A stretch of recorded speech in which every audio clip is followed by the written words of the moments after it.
Shalom, saudara-saudara yang terkasih di dalam Tuhan. Hari ini kita akan mengadakan persekutuan doa online karena kita juga akan mempersiapkan diri untuk ibadah kenaikan Tuhan Yesus besok hari Kamis. Tuhan yang akan memimpin kita sehingga kita juga boleh memohon perlindungan dari Tuhan, dan khususnya kita juga mengucap syukur untuk setiap penyertaan Tuhan yang diberikan kepada Gereja Elion Palma. Mari kita berdoa sebelum kita akan memulai. Bapa di surga, kami serahkan persekutuan di dalam tangan Tuhan. Setiap kami boleh berdoa, mempersiapkan hati kami juga melalui firman Tuhan yang akan kami renungkan, membuat kami juga semakin serius di dalam mengikut Tuhan, dan kami tahu apa yang harus kami lakukan. Di dalam nama Tuhan Yesus kami berdoa, amin. Hari ini kita akan merenungkan bagian firman Tuhan secara singkat. Nanti kita akan berdoa untuk beberapa pokok doa, khususnya untuk ibadah besok pagi. Yang pertama, kita akan membaca bagian firman Tuhan dari Kisah Rasul pasal yang kedua. Kisah Rasul yang kedua, bagian dari khotbah Petrus, bagian yang cukup penting yang membuat kita juga merenungkan tentang kenaikan Tuhan Yesus. Kisah Rasul 2 ayat 32, Yesus inilah yang dibangkitkan Allah, dan tentang hal itu kami semua adalah saksi. Dan sesudah ia ditinggikan oleh tangan kanan Allah dan menerima Roh Kudus yang dijanjikan itu, maka dicurahkannya apa yang kamu lihat dan dengar di sini.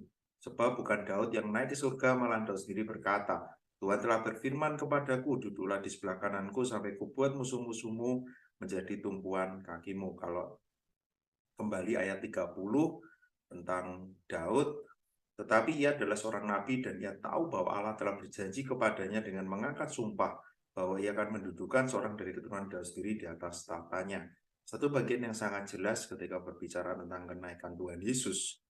Yesuslah yang dijanjikan, Yesuslah yang menjadi Mesias, dan Yesus inilah Allah yang nanti akan naik ke surga dan akan bertahta di surga. Satu bagian yang bahkan bukan kebetulan. Kalau kita lihat di bagian ini, ketika Petrus berkhotbah kepada jemaat saat itu, tentu mereka juga tahu tentang apa yang selama ini orang Yahudi nantikan. Mereka tahu tentang Mesias yang mereka nantikan.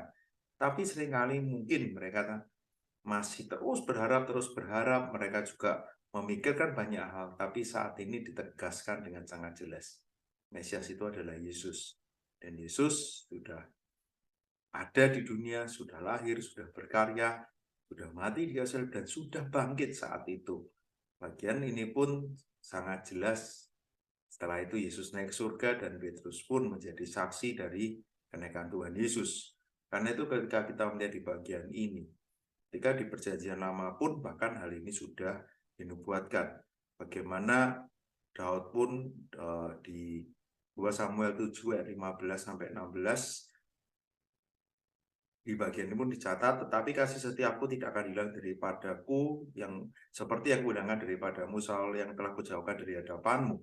Keluarga dan kerajaanmu akan kokoh untuk selama-lamanya di hadapanmu, tahtamu akan kokoh untuk selama-lamanya. Tahta Daud akan kokoh untuk selama-lamanya, dan siapa yang akan bertahta di sana? Ayat 11, Tuhan telah menyatakan sumpah setia kepada Daud, ia tidak akan memungkirinya. Seorang anak kandungmu akan kududukan di atas tahtamu. Jadi bagian ini menunjukkan nantinya keturunan dari Daud yang akan bertahta.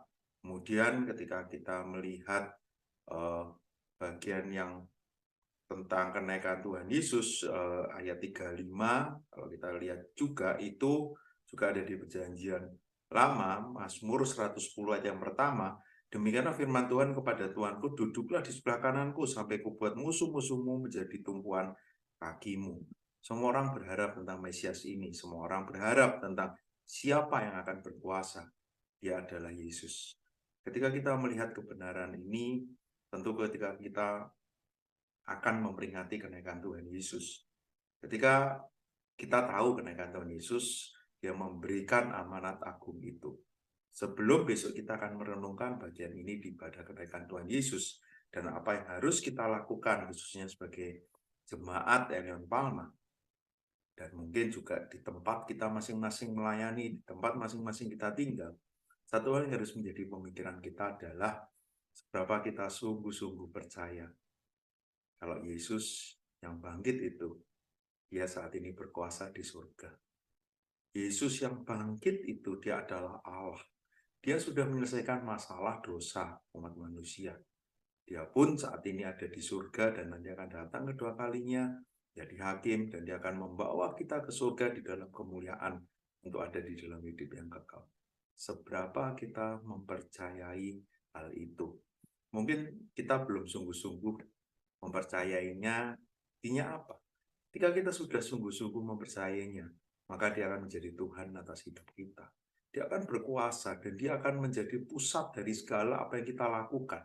Membuat kita tidak takut, membuat kita tidak khawatir, membuat kita yakin menghadapi apapun. Dan kita tahu hidup di dunia ini kita bersama dengan Tuhan yang kuat itu. Roh Kudus pun diberikan kepada kita. Nanti kita juga akan peringati di hari Pentakosta.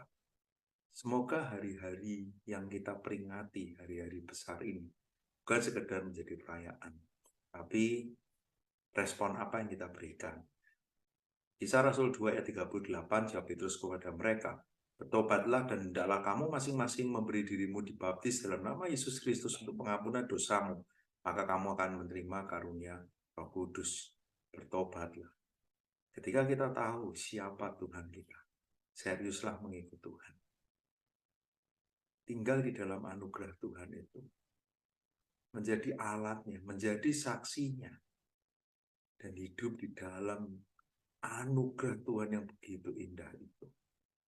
Dimulai dengan satu keseriusan kita mengikut Tuhan, karena Tuhan pun sudah serius. Dia pun sudah memberikan yang terbaik bagi kita. Apakah kita juga sudah memberikan yang terbaik bagi Dia? Mari bersama-sama kita berdoa, kita mempersiapkan diri untuk ibadah kenaikan Tuhan Yesus besok, supaya semua dapat berjalan dengan baik, bukan hanya di gereja kita, tapi di semua tempat, supaya peringatan ini menjadi satu hal yang sungguh-sungguh setiap orang melihat siapa Yesus itu. Dan ketika mereka sadar Yesus adalah Allah yang berkuasa itu, mereka mau diutus. Mereka melakukan amanat agung itu dengan penuh sukacita. Karena tugas yang besar itu diberikan oleh Tuhan pencipta segalanya. Kita boleh menjadi saksinya di dunia ini. Mari kita berdoa untuk ibadah kenaikan Tuhan Yesus. Bapa di surga, kami bersyukur untuk ibadah kenaikan Tuhan Yesus yang boleh diadakan di gereja kami besok dan semua gereja yang lain.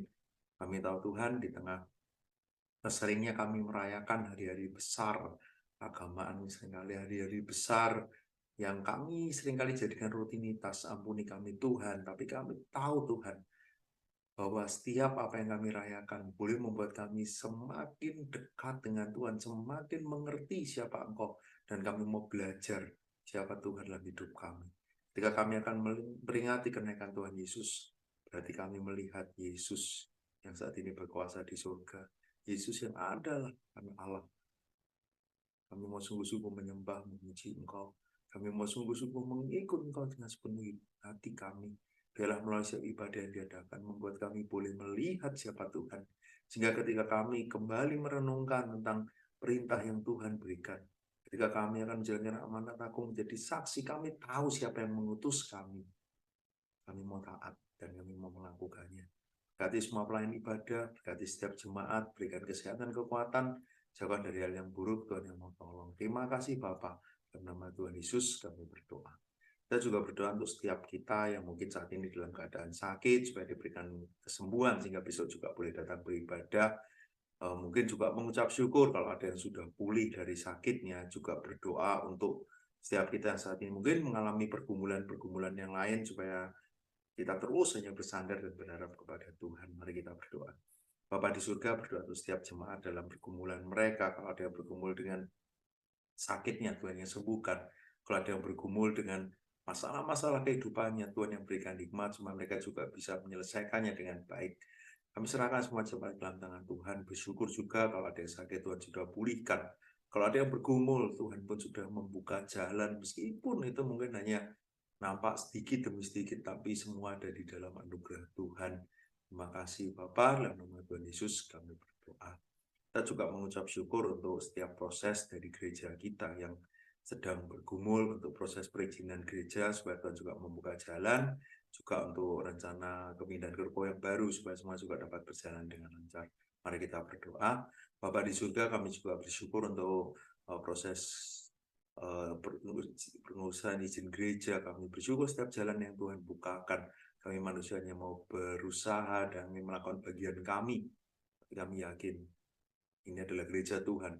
Tuhan yang akan bekerja, Tuhan akan menuntun. Dan tugas kami adalah peka dengan apa yang menjadi kehendak Tuhan. Kami juga bersyukur untuk proses renovasi gereja yang berjalan dengan baik. Dalam waktu dan seizin Tuhan, kami juga boleh pindah ke tempat yang baru. Terima kasih Bapak. Dalam nama Tuhan Yesus kami berdoa. Bapa di surga, kami bersyukur untuk persekutuan malam hari ini, meskipun kami mengikutinya secara online, tapi bila Tuhan menolong setiap kami, Roh Kudus bekerja dalam hati kami, sehingga kami juga boleh menikmati waktu ini. Kami juga boleh mempersiapkan hati kami, secara khusus untuk kami besok datang beribadah. Tuhan tahu setiap apa yang menjadi pergumulan kami, Tuhan akan pimpin dan sertai. Terima kasih Bapa. Di dalam nama Tuhan Yesus kami berdoa. Amin.